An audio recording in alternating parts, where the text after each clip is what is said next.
Sir कुछ banner के अंदर सर కొంచెం కింద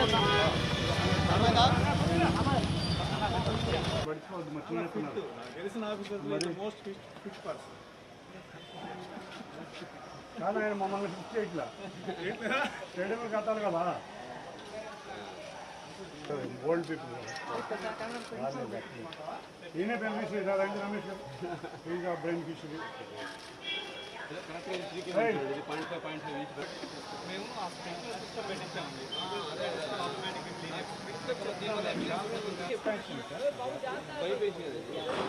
సొంత ఇళ్లకి అప్లికేషన్లు ఇవ్వడంతో పాటు ప్రతి ఒక్కళ్ళు మూడు ఇళ్లకి అప్లికేషన్లు వచ్చే విధంగా కృషి చేసి అధికారులకు కూడా మనం తోడ్పాటునిచ్చి ఈ కార్యక్రమాన్ని ముందుకు తీసుకెళ్దామని అందరికీ తెలియజేసుకున్నాం.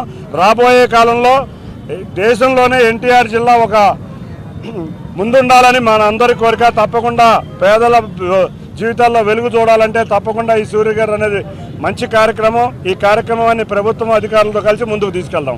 ధన్యవాదాలు. Thank you. ర్యాలీ స్టార్ట్ చేద్దాం. మీరు మాట్లాడండి. హమారా ఘర్ సూర్య ఘర్. సో పిఎం సూర్య ఘర్ కార్యక్రమంలో భాగంగా ఈరోజు జిల్లా వ్యాప్తంగా ప్రజాప్రతినిధులు అధికారులందరూ కలిసి ఒక అవేర్నెస్ ర్యాలీ కండక్ట్ చేస్తూ, అలాగే ఒక రిజిస్ట్రేషన్ డ్రైవ్ కండక్ట్ చేస్తూ, అలాగే బ్యాంక్ లోన్ పుషింగ్ కూడా చేస్తూ మన జిల్లాలో ప్రతి శాచురేషన్ మోడ్లో ప్రతి ఇంట్లో పిఎం సూర్య ఘర్ స్కీమ్లో ప్రతి ఒక్క ఇంటి మీద రూఫ్ టాప్ సోలార్ ప్యానల్స్ ఉండాలి, ప్రతి ఇంటికి ఫ్రీ ఎలక్ట్రిసిటీ ఇవ్వాలనే నినాదంతో ఈ కార్యక్రమం చేపడుతున్నాము. ఇది గవర్నమెంట్ ఆఫ్ ఇండియా స్కీము. మన రాష్ట్రంలో కూడా గౌరవ ముఖ్యమంత్రి గారు మంచి ఆలోచనతో ఎస్సీ ఎస్టీకి ఇది ఫ్రీ ఆఫ్ కాస్ట్, అంటే సబ్సిడీతో పాటు ఈ లోన్ అయితే ఉంటుందో అది కూడా గవర్నమెంట్ ఇవ్వడానికి కూడా పాలసీ సిద్ధమవుతా ఉంది. సో ఈ ప్రకారంగా మన జిల్లాలో కొంచెం త్వరగానే చేసి ప్రతి ఒక్కరిని సాచురేట్ చేయాలనే ఉద్దేశంతో ముందుకు వెళ్తుండగా ప్రతి ఒక్కరు అంటే ప్రజాప్రతినిధులు ఎంపీ గారు అయితే ఎమ్మెల్యే గారు అందరూ సహకరించారు. మేము కూడా మీతో కలిసి నడుస్తాము, ప్రతి ఒక్కరిని మనం మోటివేట్ చేద్దామని చెప్పారు. ఇది చాలా ఆనందదాయకము. ఇట్లాగే ప్రతి ఒక్కరికి ఇంక్లూడ్ మీడియా మిత్రులకు కూడా రిక్వెస్ట్ ఏంటంటే మీరు ఫస్ట్ రిజిస్టర్ అవ్వండి, అధికారులు మీరు రిజిస్టర్ అవ్వండి. సో ఒక్కొక్క రిజిస్టర్ అయిన తర్వాత మీరు ఇంకొక ముగ్గురిని రిజిస్టర్ చేయండి. ఇప్పుడు నేను రిజిస్టర్ అయ్యాను ఆల్రెడీ. ఈరోజు ఎంపీ గారికి చెప్పాను, ఎమ్మెల్యే గారికి, కార్పొరేటర్ ముగ్గురికి నేను రిజిస్టర్ చేయిస్తాను. అట్లాగే మీరు ముగ్గురు రిజిస్టర్ చేయండి. ఇది ఒక వేవ్ లాగా వెళ్ళాలి. సో ఎందుకంటే ఇది ముఖ్య ఉద్దేశం ఏంటంటే ఫ్రీ ఎలక్ట్రిసిటీ.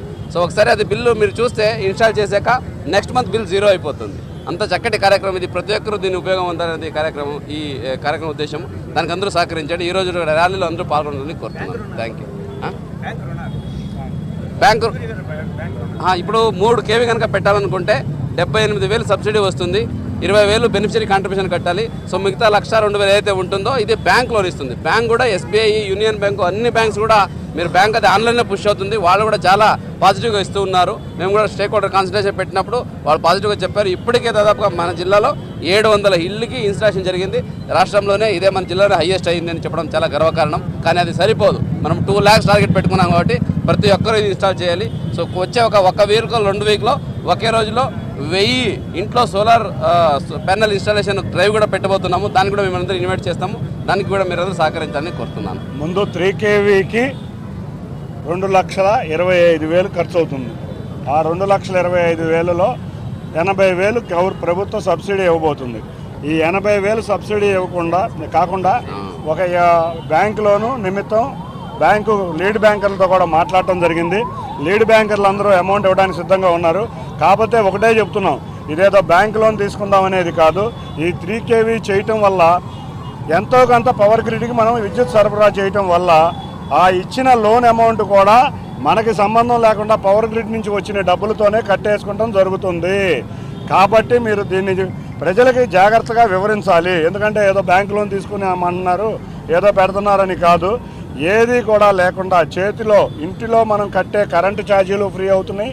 అంతేకాకుండా మన బ్యాంక్ లోన్ కూడా మనం పవర్ గ్రిడ్కి ఇచ్చే కరెంటుతో కూడా మన బ్యాంక్ లోన్ కట్టవచ్చు. కాబట్టి ఇది ఆల్మోస్ట్ ఉచితంగా ఇవ్వబడుతుంది. అదే కనుక విద్యుత్ వినియోగం పెరిగితే తప్పకుండా బ్యాంక్ లోన్ మనం కట్టాల్సి వస్తుంది. కాబట్టి పేద ప్రజలకి ఇది రూపాయి పడకుండా, వాళ్ళ చేతిలో రూపాయి పడకుండా ఇవాళ వచ్చే స్కీమ్ అని మీ అందరూ ప్రజలకు వివరించాలని కోరుకుంటున్నాను. మీడియా వాళ్ళందరికీ విజ్ఞప్తి చేస్తున్నాను.